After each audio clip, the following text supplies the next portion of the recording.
Princípios da filosofia marxista. Filosofia. Conceito de filosofia. Disciplinas filosóficas, problemas da filosofia, direções fundamentais. A filosofia. Conceito. Para compreender o marxismo, é necessário conhecer as suas bases filosóficas, visto que o marxismo é uma doutrina harmoniosamente constituída por três partes: filosofia, economia política e doutrina social. A filosofia marxista, ou seja, a teoria geral que serve de fundamento ao marxismo, é chamada de materialismo dialético, que, aplicada à interpretação da história e da sociedade, leva o nome de materialismo histórico. Sendo o marxismo um sistema filosófico, é uma concepção do mundo e da vida, a concepção do mundo da classe trabalhadora, na qual fundamenta a sua ação revolucionária. Para situar a filosofia marxista dentro da especulação filosófica geral, começaremos dando uma noção do que é entendido por filosofia. Desde os tempos antigos, o termo filosofia, no seu sentido de amor à sabedoria, já foi usado pelos pitagóricos. Este conceito, muito vago para nós, adequava-se à filosofia da época, que continha todo o conhecimento humano. Se buscarmos uma definição específica de filosofia, encontramos uma diferente em cada sistema filosófico, pois, na verdade, todo sistema filosófico é uma resposta a uma pergunta, e essa resposta depende do conjunto de perspectivas que o filósofo leva em conta e que orienta sua posição teórica. Por outro lado, a filosofia não é algo definitivamente acabado, algo feito para sempre, mas algo que devém e se forma no decorrer da sua própria história. A filosofia nada mais é do que aquilo que devém. Mas em todas as concepções filosóficas encontramos características essenciais comuns, que as identificam como pensamento filosófico. Estas características essenciais são: 1. Um caráter de conhecimento universal total e 2. Um caráter racional cognitivo. A filosofia tem um caráter de universalidade porque, ao contrário das ciências particulares, que consideram apenas parcelas definidas da realidade como o seu próprio objeto de estudo, exemplo, a quantidade de estudos matemáticos, a biologia, os fenômenos da vida, a sociologia, as formas de associação humana, etc., a filosofia é orientada à universalidade, à totalidade das coisas, para uma interpretação geral do universo. A filosofia tem um caráter racional, porque é uma atitude intelectual voltada ao conhecimento teórico. Além disso, a filosofia, no decorrer da sua história, inclinou-se às vezes preferencialmente à reflexão sobre a consciência e os seus valores, Sócrates, os estoicos, etc., ou antes a ela, ao exterior, o mundo objetivo, Aristóteles, Descartes, etc., ou seja, às vezes tem preferências por ser uma concepção do espírito ou por ser uma concepção do universo. Com esses dados, podemos obter uma ideia, uma representação geral do que é filosofia. Podemos dizer que é uma disciplina racional, universal, é uma concepção do eu e uma concepção do universo. É então saber sobre as coisas, concepção de mundo e de vida, e também modo de vida. As religiões também são concepções de mundo, mas a religião, ao contrário da filosofia, que é o conhecimento racional, baseia-se apenas no sentimento, na fé. As religiões não buscam a libertação do homem pelo conhecimento da natureza, mas sua conformidade com o que é dado. Elas colocam a esperança humana além da vida terrena e adormecem a rebelião contra a justiça estabelecida. Está, portanto, ao serviço do privilégio e da opressão, que nela encontram o seu melhor aliado. Disciplinas filosóficas. Segundo Hessen, os principais problemas filosóficos emergem das características essenciais da filosofia e, consequentemente, das diferentes disciplinas filosóficas. A filosofia, como reflexo do espírito sobre si mesmo, dá origem a dois ramos, dependendo de como a reflexão se refere a seu comportamento teórico.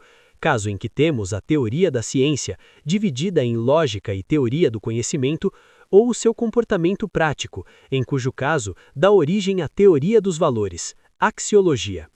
A reflexão sobre o universo dá origem a uma teoria da concepção do universo. Problemas filosóficos. Os problemas que correspondem a cada uma das disciplinas são o problema gnoseológico, cuja solução é o objeto da teoria da ciência, o problema axiológico ou dos valores, objeto da axiologia, e o problema metafísico, que se refere à concepção do universo. Orientações filosóficas fundamentais. Na história da filosofia, se opuseram duas concepções filosóficas antagônicas que respondem ao problema das relações entre o espírito e a matéria, entre o ser e o pensar, entre a existência e a consciência. O problema é colocado da seguinte forma: qual é o principal? Espírito ou matéria? Natureza ou consciência? A origem das coisas é espiritual, ideal ou material?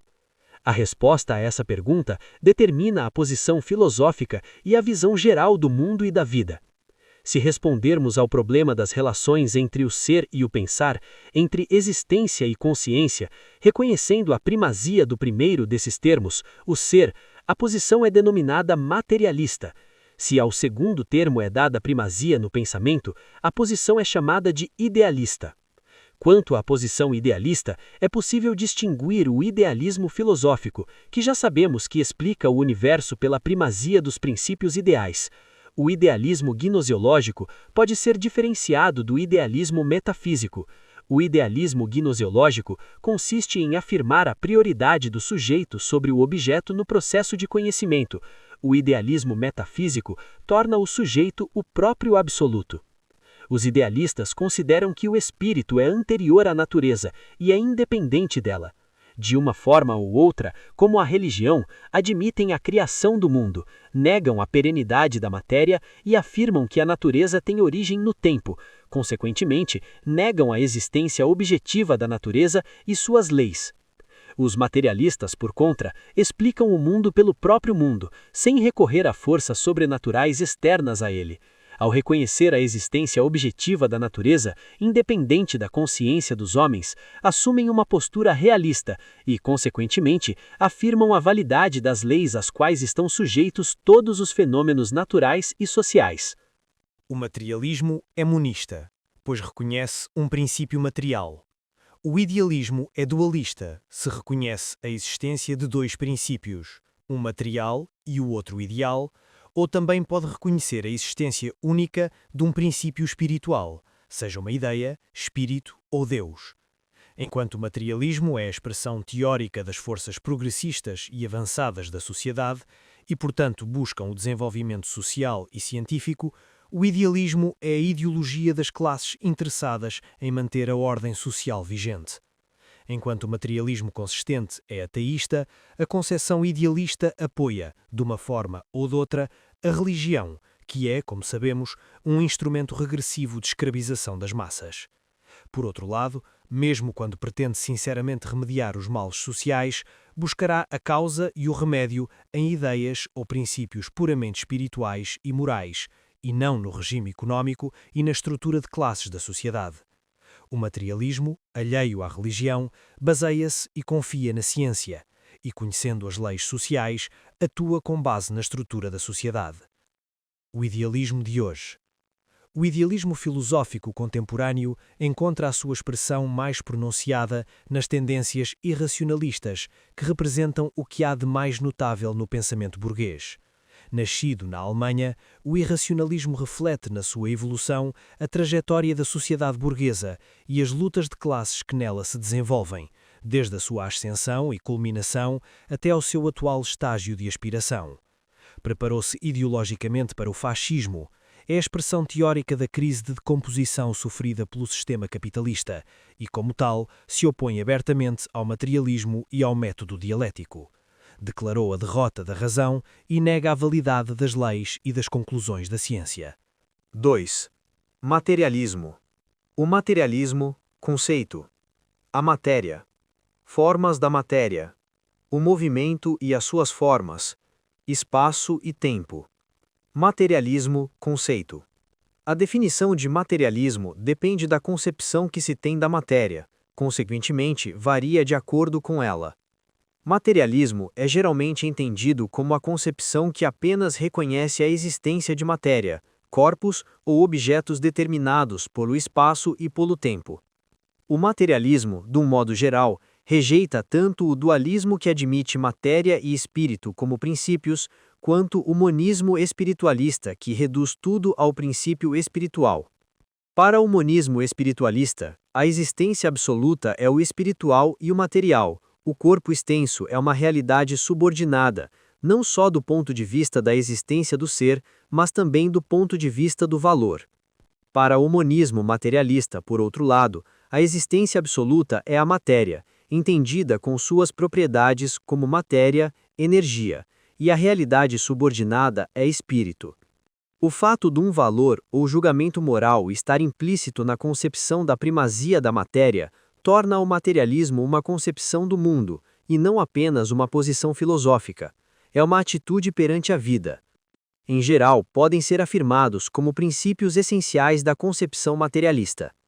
Tudo o que existe no mundo não é o resultado de poderes sobrenaturais, mas se explica como resultado da composição das forças naturais. Todo estado ou fenômeno é a consequência exata da distribuição e conjunção dos fatores imediatamente precedentes. Além disso, nenhuma nova força ou fator surge ou surgiu no universo. Este princípio é a expressão exata do materialismo mecanicista ou determinista. Baseia-se na aplicação rigorosa do princípio da causalidade. Tudo quanto existe no universo é da mesma natureza que a matéria. Tudo o que acontece no universo está sujeito a leis. A matéria. Dissemos que a matéria varia de acordo com o conceito de matéria. Os avanços da filosofia e das ciências naturais vêm modificando esse conceito. Hoje a matéria não é a substância inerte, homogênea, indivisível, imutável como era definida na antiguidade. As descobertas da física moderna destruíram essa imagem de tal forma que a energia manteve sua propriedade característica. Daí surgiram novos argumentos idealistas, segundo os quais o átomo está longe de possuir as propriedades clássicas da matéria, isto é, que a matéria se desmaterializa, se aniquila, e que, por outro lado, a energia tem características espirituais em vez de materiais. Além disso, os físicos idealistas expressam que a aplicação das partículas atômicas é muito diferente do que poderia ser uma explicação em termos materiais. É bastante reduzida a símbolos e fórmulas, de forma que a mente seria a arquiteta do mundo material. Mas, ao contrário, a ciência moderna confirma as teses materialistas, uma vez que as partículas do átomo são materiais, têm uma realidade objetiva e passam por processos de transformação. Portanto, a energia não existe independentemente da matéria, é um atributo dela. Por outro lado, a ciência confirmou a natureza da perenidade e da inesgotabilidade da matéria. A matéria é então definida, de acordo com os termos de Lenin, como realidade objetiva, independente de nossa consciência. Formas da matéria. A matéria assume a forma de objetos infinitamente diversos que se distinguem por seu maior ou menor grau de complexidade. As formas mais simples da matéria conhecidas são as partículas elementares do átomo, como prótons, elétrons, nêutrons, etc. Formas mais complexas são os átomos e as moléculas. Maior grau de complexidade apresentam os corpos celestes. Mais complexos ou superiores são os seres orgânicos, e sua forma mais alta, o homem, e finalmente as sociedades humanas em todos os seus aspectos. O movimento e suas formas. Tudo o que existe na natureza e na sociedade está em constante mudança. Nunca há matéria sem movimento. O movimento é mais do que um simples atributo da matéria, é sua maneira peculiar de existir. As coisas são o que são em virtude do seu próprio movimento. À grande diversidade de formas da matéria correspondem também as diversas formas de movimento, do simples deslocamento do lugar das coisas em relação a outras coisas. As formas mecânicas de movimento ou deslocamento de lugar das coisas em relação a outras coisas. As formas físicas de movimento, exemplo, processo eletromagnético, fenômenos térmicos, movimentos nucleares, etc. Formas químicas de movimento, aquelas estudadas pelas ciências químicas. Movimento dos corpos orgânicos, nascimento, crescimento, etc. Formas sociais de movimento, processos históricos, transformações sociais, etc. Cada uma das formas de movimento corresponde a um grupo definido de objetos para os quais essa forma de movimento constitui seu modo de existência. Por exemplo, a vida constitui o movimento próprio dos corpos organizados. Assim como a matéria é inesgotável, o movimento também, e mesmo o repouso e equilíbrio temporários são uma forma de mudança. Espaço e tempo. O espaço e o tempo são formas e realidades objetivas da matéria em movimento, uma vez que os processos materiais ocorrem em diferentes pontos do espaço e também em diferentes momentos do tempo.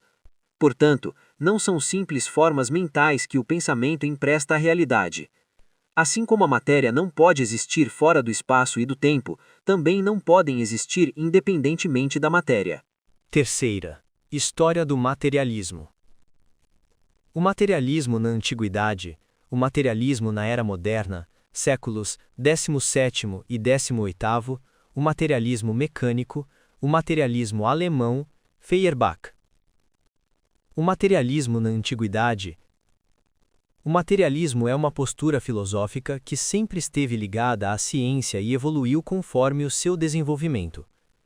Nos séculos IV e V a.C., quando o pensamento racional surgiu na Grécia Antiga, formou-se uma corrente materialista com as primeiras interpretações físicas do universo, em que notáveis pensadores como Tales, Anaxímenes, Anaximandro e principalmente Heráclito, cujo pensamento materialista continha traços dialéticos, sublinharam a mudança e o movimento nas coisas e destacaram as relações que as ligavam. Buscaram num elemento das características materiais, água, fogo, terra, ar, a origem do universo, ou seja, tentaram explicar o próprio mundo e as mudanças cósmicas pelo movimento e transformação incessante das coisas. Negaram a intervenção dos deuses no mundo e atribuíram às divindades também origem material. Heráclito formulou pela primeira vez a doutrina do devir eterno e se opôs à tese da unidade e permanência do ser, com base no princípio da identidade, a teoria da evolução pela oposição dos opostos. Segundo Heráclito, as mudanças do princípio original, do fogo, dão origem à evolução cíclica da natureza. A lei universal é a luta e a transição das coisas para os seus opostos. O mundo não foi criado por um princípio divino, mas sempre existiu e existirá eternamente. Mais tarde, os filósofos da escola chamada materialista, Leucipo e Demócrito, explicavam a constituição do universo pela resistência de átomos que eram corpúsculos indivisíveis, infinitos em número, de diferentes pesos, dimensões e formas que caem no vácuo e que se encontram e formam vários compostos. Esses pensadores, como pode ser visto, já tentaram explicar a estrutura da matéria. Também levantaram o problema da conexão causal dos fenômenos naturais, antecipando assim as teses determinísticas. Ao contrário de Heráclito, Demócrito explicava o movimento de maneira mecânica, como um simples deslocamento. Epicuro, discípulo de Demócrito, desenvolveu as concepções de seu mestre e concebeu um mundo sem finalidade, no qual só imperam as causas mecânicas, e no qual a alma humana também tem um caráter material. Explicou as combinações de átomos por um movimento de declínio ou desvio que determina o encontro dos átomos e a formação de diferentes corpos. No século I de Jesus Cristo, Lucrécio, poeta latino, retoma a concepção de Epicuro. Numa época de declínio do mundo romano e de miséria, ensina que a infelicidade humana é causada pelo terror da morte e dos castigos dos deuses. No poema De Rum Natura, recolhe o progresso da ciência da sua época e expõe seu pensamento materialista. De acordo com Lucrécio, no espaço infinito, tudo nasce, vive e morre conforme com as leis do movimento perpétuo. O mundo é real e o seu conhecimento é uma ação do mundo sobre o homem. As ideias têm sua origem na sensação. Como todos os antigos materialistas, excluiu a ideia de um princípio divino que criou o universo.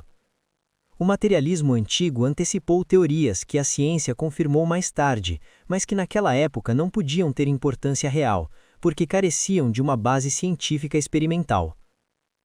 A Idade Moderna. A filosofia na Idade Média foi submetida à teologia e tratou do fundamento conceitual do dogma católico. A discussão sobre os universais ou conceitos gerais durou 2 séculos. Na era moderna, por volta do século XV, os novos rumos sociais determinados pelas descobertas geográficas, o desenvolvimento das forças produtivas, do comércio, dos meios de troca, da tecnologia, criam uma nova mentalidade favorável à classe burguesa em subida. Desde aquela época em que o progresso das ciências constituem disciplinas autônomas da filosofia, as concepções materialistas estão intimamente ligadas ao desenvolvimento científico.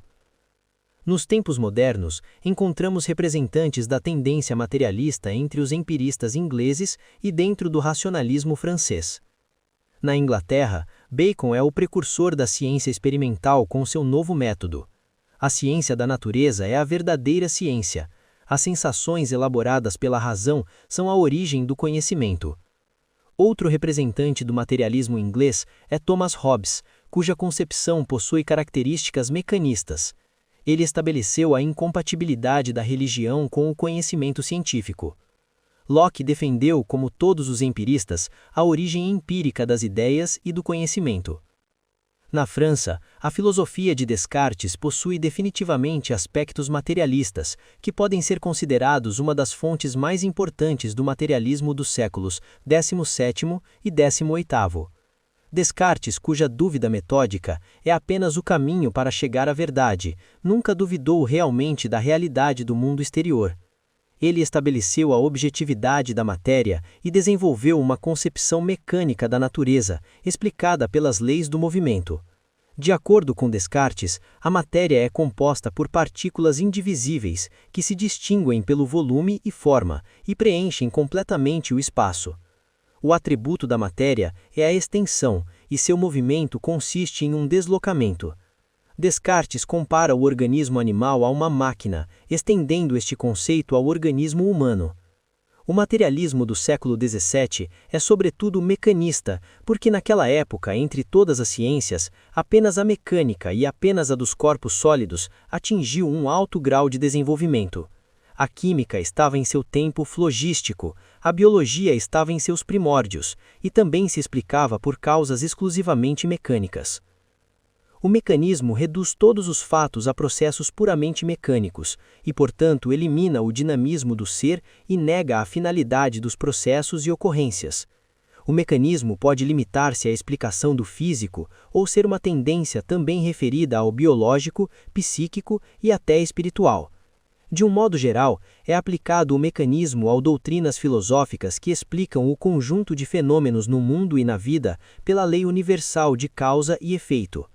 O mecanismo foi a consequência lógica e inevitável da ciência, seu postulado final, que aparece como uma concepção que reduziu toda mudança ao movimento, e este ao espaço. Foi o coroamento da tendência racionalista que culminou no século XIX com a eliminação do tempo, da liberdade e da indeterminação. No sistema mecânico, a realidade é interpretada como algo definitivamente dado, onde a história e toda a possibilidade de irreversibilidade são suprimidas. É a afirmação de um ser idêntico que se repete indefinidamente num mundo em que nada de novo se produz. A sua consequência lógica é uma atitude contemplativa, visto que no universo mecânico regido pela fatalidade da relação de causa e efeito, não há campo para a ação do homem no mundo ou na sociedade. Materialismo no século XVIII. No início do século XVIII, toda a atividade social, trabalho, indústria, comércio, está sujeita ao poder real e os seus componentes. Mas esse sistema cria uma crise. O atraso da França em relação a outros países, como Holanda e Inglaterra, é notável. A miséria assume características agudas e ocorre a falência financeira. Essas circunstâncias determinam uma certa liberação da economia e a sua entrega à iniciativa privada. O comércio colonial foi criado, as indústrias têxteis e metalúrgicas alcançaram grande desenvolvimento e o capital privado aumentou. Essa revolução foi a base de uma nova ideologia apoiada por filósofos que também eram homens de luta, que se uniram na obra da Enciclopédia, um esforço monumental em que se estabelece a nova orientação da posição materialista. foi uma posição contestada, que preparou ideologicamente o terreno para a Revolução Burguesa. Os materialistas franceses falaram abertamente contra a concepção feudal e religiosa do mundo, particularmente contra a religião católica, e tomaram partido contra o absolutismo e a servidão.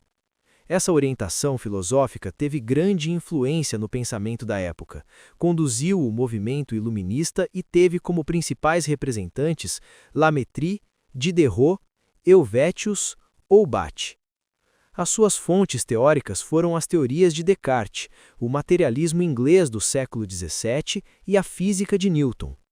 O materialismo do iluminismo postula o estudo do homem e da sociedade e a pesquisa científica contra o ideal metafísico e a teologia, sendo, portanto, antiteológico e antimetafísico. Foi a corrente mais avançada do pensamento filosófico na Europa. A sua posição materialista e antifeudal é organicamente baseada na visão de mundo combativamente antirreligiosa. Expôs a função reacionária da Igreja, como baluarte ideológico do regime absolutista e como instrumento de opressão do povo. Os seus representantes mais proeminentes, como Diderot, anteciparam as ideias dialéticas. Uma das suas contribuições mais importantes é a confiança do homem em si mesmo como o amo do mundo, a sua definição de movimento, espaço e tempo como modos de existência da matéria e a sua concepção da consciência como uma função de matéria altamente organizada. Além disso, o materialismo francês do século XVIII, como o materialismo anterior, ainda mantém características essencialmente mecanicistas. O materialismo de Feuerbach. Após a morte de Hegel, seus partidários se dividiram numa direita ortodoxa e uma esquerda de acordo com as suas preferências políticas e, sobretudo, de acordo com a sua preferência maior ou menor pelo método dialético e pelo conteúdo doutrinário do sistema hegeliano. A direita adotou principalmente o conteúdo, a esquerda, o método. Ludwig Feuerbach, filósofo alemão, juntou-se à esquerda hegeliana, da qual foi a princípio o representante mais destacado. A doutrina de Hegel desapareceu em Feuerbach no que diz respeito a soluções e método. Diante da tese da produção do mundo pelo espírito, afirma que este nada mais é do que uma manifestação da natureza, que é a realidade primária. A inversão da tese hegeliana, realizada em Marx de forma radical, não nos impede de reconhecer o valor do espírito como última manifestação suprema da natureza, mas o espírito nasce do homem como ser natural. O homem difere dos animais por ser capaz de pensar em seres infinitos, mas isso não prova a existência desses seres infinitos. O homem cria os seus deuses à sua imagem e semelhança, de acordo com suas necessidades, esperanças e anseios. As formas de divindade em cada ambiente cultural revelam o ser autêntico daquele ambiente. A redução da teologia à antropologia é a condição fundamental para a compreensão da história e do homem. A concepção de Feuerbach é um naturalismo que não anula o espiritual. A crítica da religião leva ao ateísmo, que é o estado em que o homem atinge a consciência de sua limitação, mas também o conhecimento de seu poder. Quanto ao cristianismo, Feuerbach assimila seu conteúdo espiritual. Seu ateísmo é repleto de idealismo ético e de culto à humanidade. A crítica essencial do materialismo de Feuerbach está contida em uma das teses de Marx sobre essa filosofia. O defeito fundamental de todo o materialismo anterior, inclusive o de Feuerbach, diz Marx, é apenas conceber o objeto, a realidade, a sensorialidade sobre a forma do objeto, de forma contemplativa, mas não de forma subjetiva, como atividade sensorial humana, como prática, não de forma subjetiva. IV. O materialismo dialético. Circunstâncias históricas. Antecedentes teóricos. Filosofia marxista. Circunstâncias históricas. Produzida pela queda do regime feudal e triunfo do capitalismo, ocorreu um aumento sem precedentes das forças produtivas, que determinou também o desenvolvimento da ciência e da tecnologia. Mas a nova sociedade trouxe consigo novas contradições de intensidade incomparável, das quais a mais profunda, A luta entre o proletariado e a burguesia começou no alvorecer do regime burguês. Assim, a partir da terceira e quarta décadas do século XIX, ocorreram as ações de massa em países onde a burguesia havia amadurecido com mais vigor, como a insurreição dos trabalhadores de Lyon, na França, o movimento cartista na Inglaterra, os levantes dos tecelões da Silésia na Alemanha, etc. Do que levados a cabo sem um programa claro de luta, exigiam uma teoria revolucionária que orientasse as suas batalhas e definisse os seus objetivos. Essa teoria foi formulada por Marx e Engels e surge como resultado necessário do desenvolvimento econômico da sociedade capitalista e da luta de classes dentro dela. O marxismo foi a expressão da urgência histórica de interpretar a essência do sistema capitalista de produção, de descobrir as leis do seu desenvolvimento e de explicar o mecanismo de exploração proletária pela burguesia. O marxismo, portanto, surge como uma produção histórica inevitável, razão pela qual Leon Trotsky define o marxismo como a realização consciente do processo histórico inconsciente, isto é, a tendência elementar e instintiva do proletariado para a reconstrução da humanidade nos princípios comunistas. Antecedentes teóricos. Por outro lado, a filosofia marxista é fruto do desenvolvimento anterior do pensamento filosófico e científico da humanidade. Seus antecedentes imediatos são a filosofia alemã, a esquerda hegeliana, representada principalmente por Feuerbach, a economia liberal inglesa do século XVIII, Smith, Ricardo, e o materialismo francês, em particular o socialismo utópico de Saint-Simon, Fourier e Owen. Os socialistas franceses haviam feito a crítica às contradições das sociedades burguesas, à miséria das classes trabalhadoras e à acumulação de riqueza pela burguesia. Por sua vez, os economistas ingleses lançaram as bases para a teoria do valor-trabalho. Quanto à filosofia alemã, o marxismo procede filosoficamente do hegelianismo, pois fez do método dialético de Hegel o fundamento de uma reversão radical da tese do primado do espírito. O que é valioso em Hegel para Marx é, como para todos os hegelianos da esquerda, o método e não o conteúdo, que se refere ao autodesenvolvimento do espírito absoluto como uma explicação idealista do universo. Filosofia marxista. O espírito não determina, segundo Marx, o processo histórico, e com ele as relações econômicas, mas antes estas são a estrutura fundamental em torno da qual as objetividades da cultura são superestruturas dependentes. Essa ideia fundamental se desenvolve no materialismo dialético e no materialismo histórico reunido sob o nome de marxismo, que constitui uma superação do materialismo mecanicista e uma oposição à interpretação idealista do mundo. O primário é, portanto, para Marx, a natureza, o secundário, o espírito, mas a natureza não é concebida num sentido simplesmente materialista e determinista. A natureza é também o conteúdo sobre o qual o método dialético é aplicado. A natureza é, no fundo, não a supressão da liberdade, mas a condição da liberdade. A liberdade se realiza na natureza quando o homem aparece nela como sujeito da história. O materialismo dialético interpreta e descobre as leis da natureza, da sociedade e do pensamento. Sua aplicação à interpretação da história fornece uma imagem coerente do percurso histórico e, ao mesmo tempo, permite uma crítica do que existe, uma vez que o que existe, atualmente a sociedade capitalista, é a última etapa expirada do percurso histórico, o momento inevitável da transição para a sociedade socialista. De acordo com o princípio do primado do ser, a história é determinada pelas formas de produção. A economia, como fator básico da sociedade, produz por sua vez formas de cultura. Essas formas, que até Marx eram consideradas puras produções do espírito, são apenas manifestações das relações de produção, superestrutura da atividade econômica. Mas a superestrutura não é de forma alguma o resultado da ligação mecânica sempre direta e imediata das ideias com a economia. A economia, como fator determinante, produz superestruturas que podem adquirir relativa independência, que chegam inclusive com o advento da sociedade comunista à completa autonomia. Este é o salto para a liberdade final, no longo desenvolvimento de uma série de negações e superações necessárias, que se manifestam ao longo da história humana.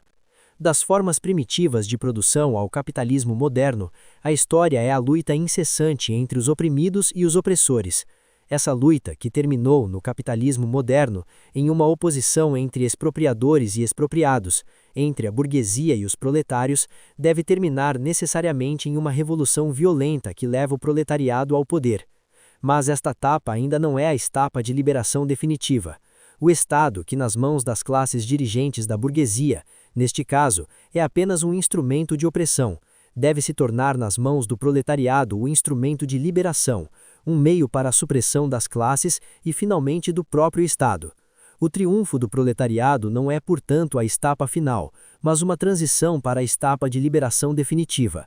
O proletariado no poder é a negação da burguesia, a antítese que, quando negada, por sua vez, é superada na sociedade sem classes. Apenas quando a sociedade sem classes irrompe na área histórica, através da ditadura do proletariado, a economia deixa de ser o fator determinante real para se tornar uma superestrutura. Assim, com a sociedade comunista, chega-se ao ponto que Hegel atribuía ao Estado, e que para o marxismo é o triunfo da liberdade objetiva e da liberação do determinismo da natureza e da história. Determinismo que se manifestou até agora no interior da sociedade dividida em classes, pelo apego do homem à coisa, pela negação do homem, pelo determinismo do natural e do econômico, isto é, pela sua alienação. Por isso, o marxismo não nega, mas exalta a importância da atividade prática em que se encontra a solução de todas as contradições. Todas essas formas são também formas de atividade, e, portanto, podem ser transformadas e destruídas. O marxismo aparece como o padrão de ação, assim superando as contradições que uma simples reversão de Hegel implicaria. É também uma concepção humanista, segundo a qual o primado do econômico sobre o político dá lugar a um primado do político sobre o econômico, o que significa o triunfo da atividade livre do homem sobre a necessidade material, isto é uma consciência do poder do homem e um culto à sua ação. Consequentemente, o marxismo rejeita qualquer teoria que negue a possibilidade de modificar o dado, de fazer do objetivo material de atividade. Superando o advento do materialismo naturalista, concebe o determinismo da natureza e da história, não como leis que atuam sobre a matéria inerte e passiva, mas como um determinismo dialético, que reconhece na matéria a hierarquia do espírito. É uma posição historicista que, animando a esperança no processo humano e a fé no poder da ação humana, se opõe a todo conformismo, pessimismo e estagnação. O marxismo, como concepção total do mundo e como método de interpretação da realidade, abrange todos os seus aspectos. É, na história das ideias, a expressão máxima da cultura ocidental. Formulado na segunda metade do século XIX, teve o significado de uma revolução ideológica formidável. Desde então, gravita de forma decisiva em todo o pensamento contemporâneo. 20. A dialética. A dialética, o conceito. Antecedentes. Heráclito. A dialética idealista de Hegel. O devir. Lógica e dialética. A dialética. A dialética era originalmente a arte de provar uma tese, esclarecendo os conceitos e distinguindo-os com rigor. Esse sentido da dialética é especificado em Sócrates e especialmente em Platão, que o torna a disciplina suprema do processo intelectual por meio do qual é possível chegar ao conceito de definições sucessivas. Na Idade Média, a dialética é confundida com a lógica. É em Heráclito que a dialética encontra realmente o seu antecedente mais remoto e ilustre. O conceito primordial de Heráclito é que tudo muda, tudo flui permanentemente. Não existe um ser único, rígido e imutável como Parmênides imaginava, mas sim uma fluência eterna, em perpétuo movimento, interpretado como a passagem de uma afirmação a uma negação, que é, como em Hegel mais tarde, ao mesmo tempo como uma nova e mais fecunda afirmação. Na Idade Moderna, o filósofo alemão Hegel retoma e desenvolve a concepção dialética de Heráclito e faz da contradição o método para se chegar à verdade. No sistema idealista de Hegel, a dialética é o resultado de uma identidade anterior entre razão e realidade, identidade que faz do método dialético o modo próprio em que a realidade se desdobra. Os momentos dialéticos da tese, antítese e síntese são assim os momentos do desdobramento do que é em si até chegar, através de ser no outro, ao ser em si. Somente através do processo dialético de ser e pensar o concreto pode ser absorvido pela razão e com ela constituir o mesmo e único ser. O devir. Como se vê, o conceito de devir é indissociável da concepção dialética, pois a dialética é um ritmo de pensamento que reproduz o ritmo da realidade que devém. Devir se opõe a ser e é um dos temas eternos da filosofia. Talvez o pensamento filosófico tenha surgido do espanto produzido pela mudança e do esforço do pensamento para reduzir a multiplicidade mutável dos fenômenos a uma unidade racional. É desde Parmênides e, em maior medida, desde Platão, que aquele pensamento que nega a mudança que pesará na concepção racionalista, para a qual a imobilidade é uma realidade mais autêntica do que o devir, e por isso mesmo este último precisa abraçar o primeiro para ter alguma realidade, ou pelo menos continuamente se referir-se a ela. Diante de Heráclito, que afirmava que tudo flui como o próprio princípio de todas as coisas e que atribui a realidade mais elevada àquilo que muda, que só o movimento é vida e a imobilidade morte, o pensamento racionalista, desde os Eleatas, afirma que diante do movimento contínuo que a experiência nos mostra, é preciso buscar o que resta depois desse fluxo, a verdadeira realidade. Em Aristóteles, o devir é um autêntico devir qualitativo, isto é, a passagem de um ser a outro, enquanto o movimento é um simples deslocamento. Esse filósofo também reconhece o movimento quantitativo, aumento ou diminuição, e o movimento translacional. Assim, o pensamento filosófico clássico sobre o devir é a passagem de um ser a um não ser, e de um não ser a um ser, que, levado às suas últimas consequências, será, segundo Hegel, o ser puro e o puro nada. Portanto, só o devir é um ser, ou, noutras palavras, o ser nada mais é do que uma obstrução do devir, assim como o devir não é senão uma mobilização ou uma manifestação do ser. Deste modo, conclui-se que a imobilidade é apenas uma parada no devir, e a essência é apenas um momento da existência. A noção de devir não é, portanto, permanente na filosofia, e é a noção central na filosofia de Hegel, bem como na de Marx. Lógica e dialética. Consequentemente, temos que a lógica do devir é a dialética. Esta, como a lógica formal, estuda as leis do pensamento, de modo que são necessárias as diferenças.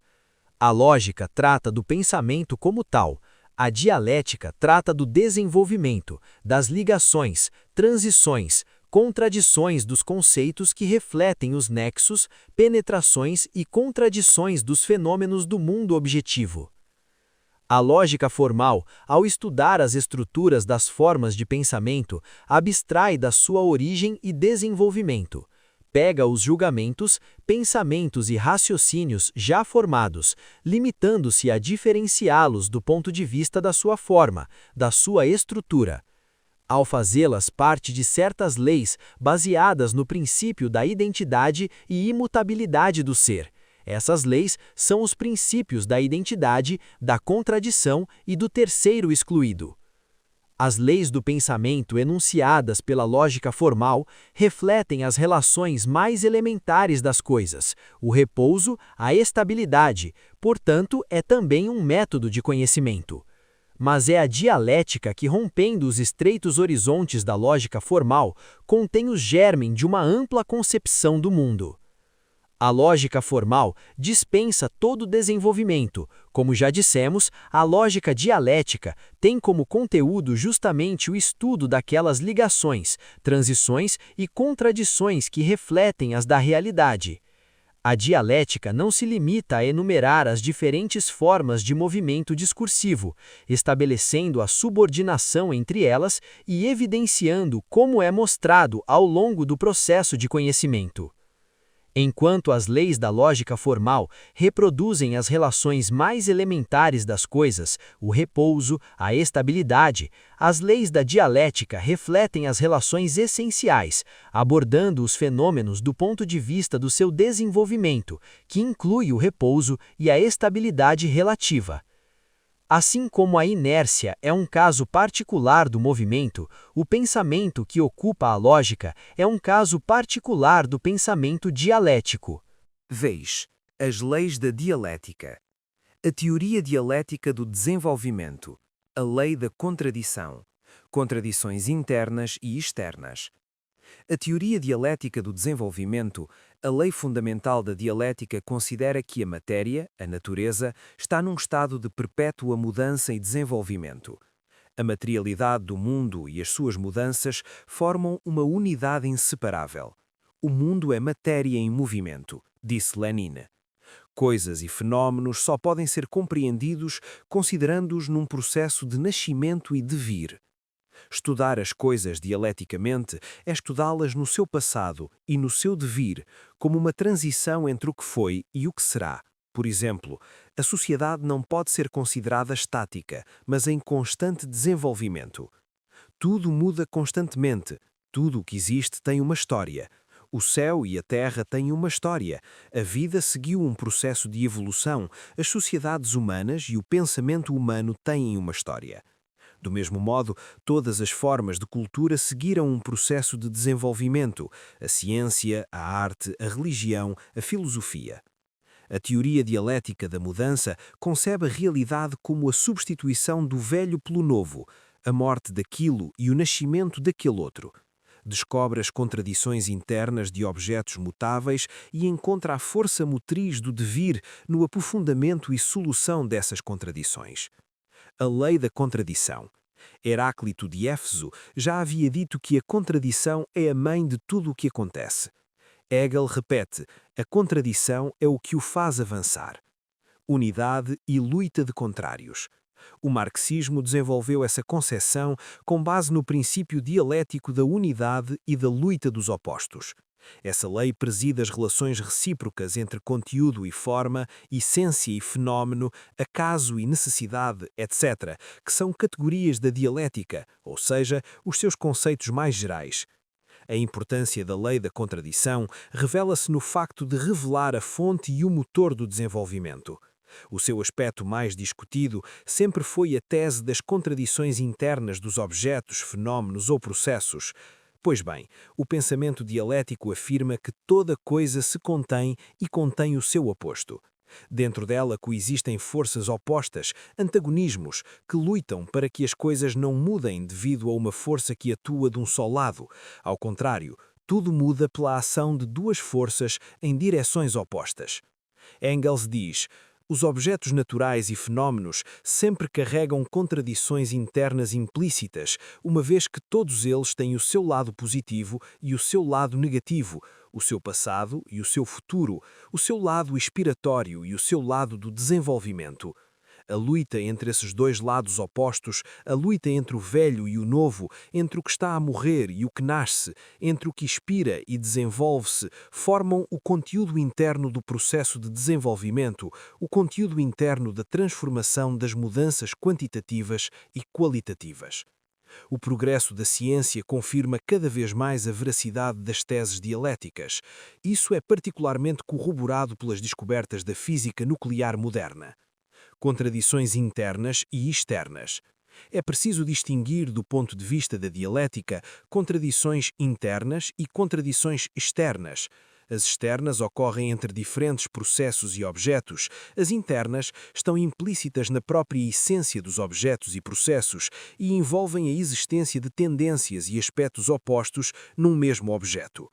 Mas a questão não é simplesmente que existem oposições dentro de um objeto, senão de saber quais são os vínculos que essas oposições mantêm entre si, que não se reduzem a simples oposição ou antagonismo. A contradição interna deve ser entendida como a interdependência entre os lados opostos do objeto, em virtude da qual eles se opõem e se condicionam, ao mesmo tempo que se excluem e se negam num aspecto. No quadro do todo que é o objeto ou processo, um aspecto da contradição não pode existir sem o outro, mas ao mesmo tempo, em vista do seu caráter contraditório, eles se negam. Essa mútua interdependência e exclusão é necessária, a característica fundamental da contradição. Portanto, podemos ver isso em qualquer exemplo de fenómenos ou conceitos opostos. É assim para o positivo e para o negativo, para o mal e para o bem. Podemos, portanto, concluir que todo fenómeno ou processo tem implícito o contraditório, interno, ao mesmo tempo que é uma unidade de opostos.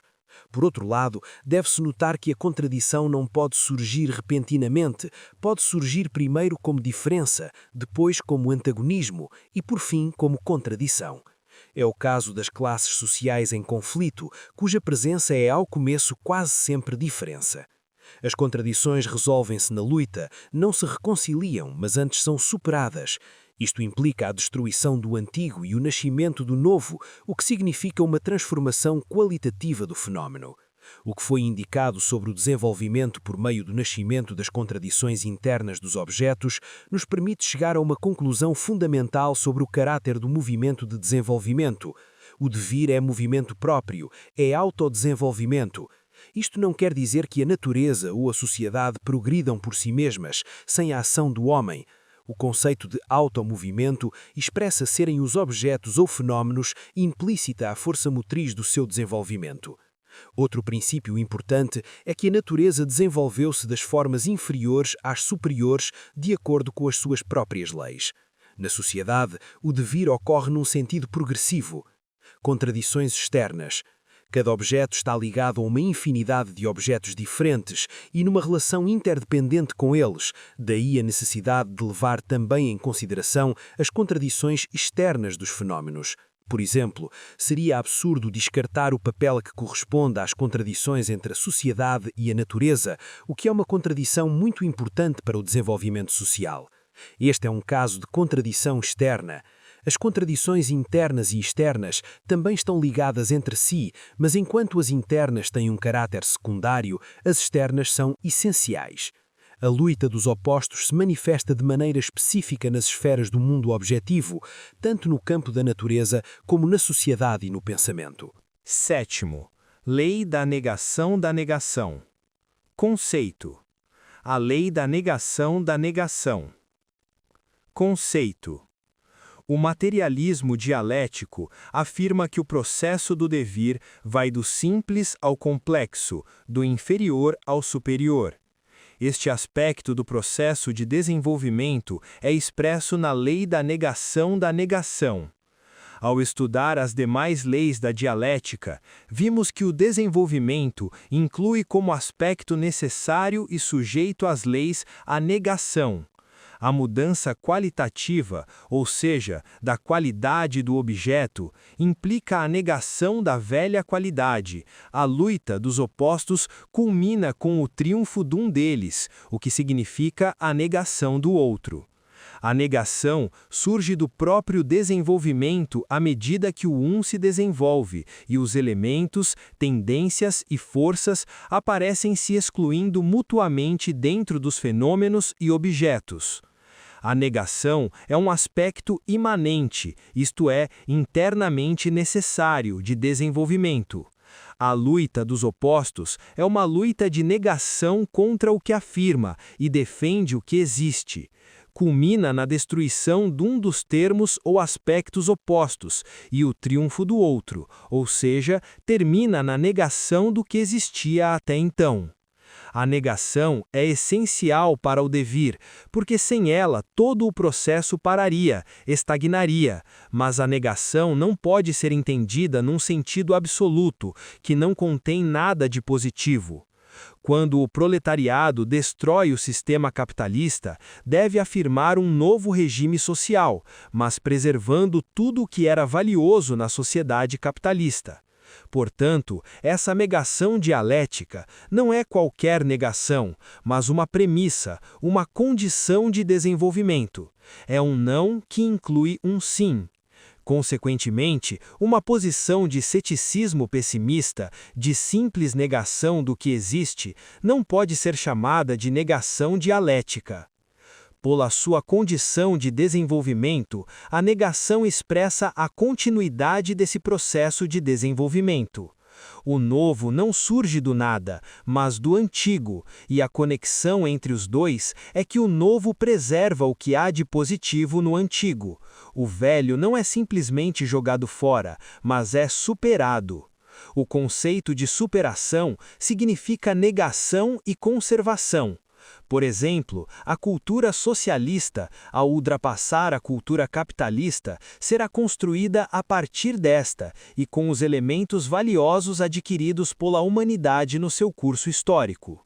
A análise do papel que a negação desempenha nos permite afirmar que a realidade se desdobra num sentido progressivo, ascendente, é um processo em espiral.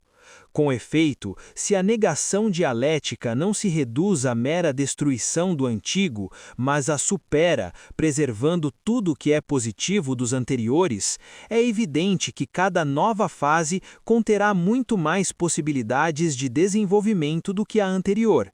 Portanto, a nova fase não repete a anterior, mas é uma nova e específica, que se eleva acima da antiga e dela se vale. Também não é uma destruição total, porque assim a mudança não seria um processo de desenvolvimento, mas um recomeço eterno.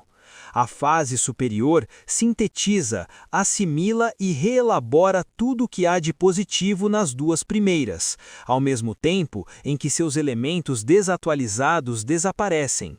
Desta forma, o desenvolvimento segue a linha ascendente. Podemos indicar, por exemplo, o desenvolvimento da vida orgânica. Até agora, pelo que foi dito, parecia que a lei deveria ser simplesmente chamada de lei da negação, mas é chamada de lei da negação porque o que é apresentado como negação muda com o tempo e se torna uma nova realidade que é, por sua vez, negada, e essa cadeia de negações do mundo objeto continua infinitamente. Mas não se deve esquecer que o desenvolvimento pela negação deriva da natureza contraditória da ação da lei da unidade e da luta dos opostos. Em suma, o desenvolvimento passa primeiro por uma fase de afirmação, isto é, de existência, depois pela da sua negação e por fim pela negação da sua negação. É o que na terminologia hegeliana constitui a tríade dialética, em que a tese se sucede e a antítese superada pela síntese. A lei da negação é, portanto, a lei cuja ação determina a continuidade da relação entre o que é negado e o que se nega. Não é uma negação total que rejeita todos os desenvolvimentos anteriores, mas mantém e preserva tudo o que é positivo dos anteriores, reproduzindo numa escala mais alta as características valiosas das fases iniciais. Oitavo. Lei da passagem das alterações quantitativas para qualitativas e lei do processo de salto. Conceito: quantidade e qualidade. Relações: o salto no processo de desenvolvimento. Conceito: quantidade e qualidade. Relacionamentos. Sabemos que o desenvolvimento se realiza pela luta de forças opostas. O problema de como se realiza essa transformação responde à lei da transformação da quantidade em qualidade. A lei de trânsito das mudanças quantitativas em qualitativas explica por meio de quais processos os objetos sofrem mudanças de qualidade e se transformam em outros, como, junto com a forma de evolução harmônica e gradual das mudanças quantitativas imperceptíveis, há também uma interrupção das graduais, o salto de um antigo estado qualitativo para um novo. Vimos que a lei da unidade e da luta dos contrários indica a força motriz do desenvolvimento.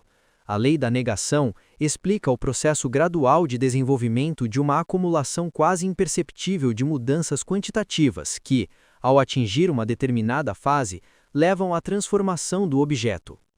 A concepção do desenvolvimento como um processo quantitativo já era conhecida na antiguidade, mas somente o progresso da ciência moderna tornou possível a observação e a compreensão das mudanças qualitativas e, consequentemente, a confirmação da concepção dialética do desenvolvimento. Para compreender a lei da transformação das mudanças quantitativas em qualitativas, é necessário especificar o significado das categorias quantidade e qualidade. Qualidade é entendida como o conjunto de características essenciais do objeto que o define como uma coisa ou outra. A qualidade, como categoria do ser, responde à questão de como algo se constitui. É a linha divisória que distingue um objeto dos outros, limite interno ou linha divisória que expressa o caráter peculiar e específico dos objetos. A quantidade também determina o objeto pelo grau de desenvolvimento das suas propriedades, como magnitude, volume, velocidade, temperatura, etc. A quantidade se opõe à qualidade, mas essa oposição às vezes é reduzida à preeminência da quantidade sobre a qualidade. Na antiguidade, Demócrito já considerava que as combinações e relações quantitativas dos átomos produzem diferenças qualitativas, ou seja, as diferenças entre alguns corpos e outros. Levando em consideração o conceito de qualidade, pode-se entender que o objeto deixa de ser o que é quando perde essa qualidade. Consequentemente, a qualidade se expressa e se identifica com o próprio objeto. A quantidade é um atributo mais externo e, à primeira vista, indiferente à determinação qualitativa do objeto, pois, embora mude quantitativamente, permanece até certo limite o mesmo objeto que era. Além disso, observando as mudanças quantitativas, podemos perceber seu significado no processo de desenvolvimento. Quando se diz que a variação da quantidade não muda o objeto, não estamos levando em consideração o limite dessa variação da quantidade, pois chega um momento em que, continuando a mudar um fator quantitativo, essa mudança não é mais indiferente à qualidade do objeto. A esse respeito, Hegel diz: quando ocorre uma mudança quantitativa, parece-nos o princípio perfeitamente invisível, mas detrás dessa mudança há também algo diferente escondido, e essa mudança quantitativa aparentemente invisível é apresentada como a astúcia pela qual a mudança desliza a mudança qualitativa. Assim, as mudanças quantitativas têm um limite além do qual não são mais indiferentes ao objeto. Exemplos clássicos são como a mudança gradual de temperatura, atingindo um determinado limite, transforma a qualidade de um corpo líquido em sólido, deste último em gasoso. A física moderna mostra que uma quantidade de urânio é necessária para produzir a desintegração do átomo. Uma quantidade menor não causa a explosão. O aumento no número de certas células e sua relação no cérebro produziu uma mudança na qualidade, uma diferença entre a mente humana e a dos animais. Alguns gases, simplesmente pela adição quantitativa dos seus elementos componentes, mudam sua natureza para se tornarem cristais. Na arte militar, a disciplina, sob certas condições, é o fator determinante na derrota de forças numericamente superiores. Muitos homens não conseguem mover uma pedra. Outros vêm, sucessivamente, e nem o conseguem, mas a força adicional de uma velha débil que colabora na tarefa, combinada com a de outras pessoas, pode mover a pedra. Abundam exemplos em biologia, química, mecânica, ciências sociais, etc. Em todos eles, a mudança quantitativa, até certo limite, não afeta o objeto, mas, após esse limite, a mudança quantitativa determina a variação qualitativa. Pelo que foi dito, temos que os aspectos qualitativos e quantitativos estão intimamente relacionados. Mudanças em um causam mudanças no outro. A relação entre quantidade e qualidade não é unilateral, pois não só as mudanças quantitativas são trocadas pelas qualitativas, mas vice-versa. Todo o processo de transição do primeiro para o segundo implica ao mesmo tempo o do segundo para o primeiro. Essas relações recíprocas de qualidade e quantidade são expressas no conceito de medida. Isso significa que o objeto, como determinado qualitativamente, não pode existir ligado a qualquer quantidade, mas a uma certa quantidade, que pode oscilar entre certos limites. Isso é chamado de medida. Portanto, a medida é o limite da existência de um objeto. Sua violação o destrói. O salto no processo de desenvolvimento. Enquanto os aspectos qualitativos e quantitativos dos objetos estão relacionados a diferentes formas de movimento, as mudanças quantitativas são a forma evolucionária do desenvolvimento, as qualitativas são a sua forma revolucionária. Consequentemente, o desenvolvimento é a unidade de mudança evolutiva e revolucionária. Enquanto as primeiras modificam os objetos gradualmente, as revolucionárias interrompem esse desenvolvimento e mudam o objeto abruptamente. Toda mudança revolucionária implica um salto, uma interrupção gradual da marcha, a mutação violenta de uma qualidade em outra e, consequentemente, de um objeto a outro. Então, as mudanças qualitativas sempre ocorrem na forma de saltos. Do ponto de vista evolutivo, mantido pela ciência até o século passado, o desenvolvimento é apenas gradual. É sob este ponto de vista que fundamenta a posição reformista. A posição confirmada pela ciência moderna é revolucionária. O conceito de salto, essencial para a compreensão do desenvolvimento, é a expressão de uma fase desse processo sujeito à lei, em que as mudanças quantitativas graduais fazem crises e as mudanças qualitativas aparecem. O momento do salto chega para acabar com o evolucionário. O desenvolvimento apresenta-se assim da seguinte forma: as mudanças quantitativas preparam um salto, é a interrupção da mudança gradual que cria as condições para as mudanças qualitativas subsequentes.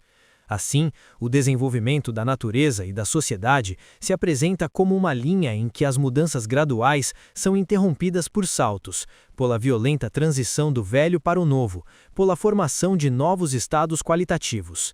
Assim, são exemplos de verdadeiros saltos o aparecimento da vida na matéria inorgânica e da consciência na vida. A constituição de qualquer nova forma socioeconômica dentro da sociedade humana também representa um salto. A Revolução Inglesa, a Revolução Americana, a Revolução Francesa, a Revolução de 1848, a Revolução Proletária de 1917 e muitas outras são verdadeiros saltos, pois constituem uma mudança estrutural do sistema. Revoluções na sociedade são equivalentes a saltos na natureza.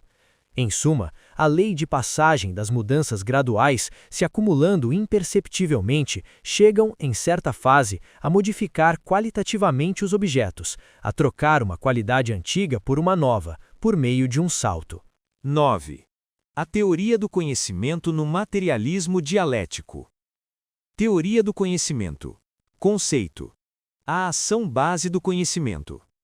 O problema da realidade do mundo objetivo. Teoria do conhecimento. A teoria do conhecimento, ou gnosiologia, é a explicação e reflexão filosófica sobre o conhecimento humano. É a teoria das possibilidades, o escopo, os limites das nossas faculdades cognitivas. O conhecimento é a relação entre o sujeito que conhece e o objeto conhecido. Teoria do conhecimento em Marx. A teoria marxista do conhecimento expressa-se nas teses sobre Feuerbach, de Marx, quando afirma: o defeito capital de todo materialismo anterior, inclusive o de Feuerbach, é que o objeto, a realidade, a sensibilidade, só apreendem sob forma de objeto de contemplação, mas não como atividade ou prática humana sensível, não subjetivamente. 6. E acrescenta: os filósofos só interpretaram o mundo de várias maneiras, mas a tarefa real é mudá-lo. 7. Isso significa que não podemos apreender ou conhecer um objeto externo simplesmente como um objeto. Nós o apreendemos para agir sobre ele. O materialismo do século XVIII concebeu a matéria tanto como causa quanto objeto de sensação, e imaginou a mente como completamente passiva à sensação. Concebeu-a como um pedaço de cera recebido do mundo externo na forma de sensações, impressões gravadas nele por objetos. Para Marx, não há conhecimento que seja puramente contemplação do mundo. O ser humano é como uma mola em espiral que espera o momento de se desenrolar em ação, ao primeiro toque de um estímulo externo, pois o verdadeiro propósito não é saber o estímulo, mas mudá-lo. O conhecimento não é um fim em si mesmo. Sabemos para agir. Consequentemente, o conhecimento está intimamente relacionado à ação, cujo propósito é modificar o conhecido. Assim como o gato não conhece simplesmente o rato, o lavrador não conhece simplesmente o trigo. O conhecimento é apenas um incidente na cadeia de eventos que terminam em ação. O conhecimento puro desinteressado e contemplativo não existe. A atividade cognitiva do homem pretende dotá-lo de um conhecimento da natureza que lhe permita transformá-lo em prática, submetendo as suas forças às necessidades e exigências da natureza humana. Desse modo, a ação do homem transforma o meio sobre o qual ele atuou e também muda o agente dessa transformação. Nem a natureza humana nem o mundo são estáticos. Um agente em perpétua mudança conhece um ambiente em evolução constante e, pelo conhecimento que tem dele, dá-lhe o impulso para uma nova mudança. A matéria é conhecida para ser mudada.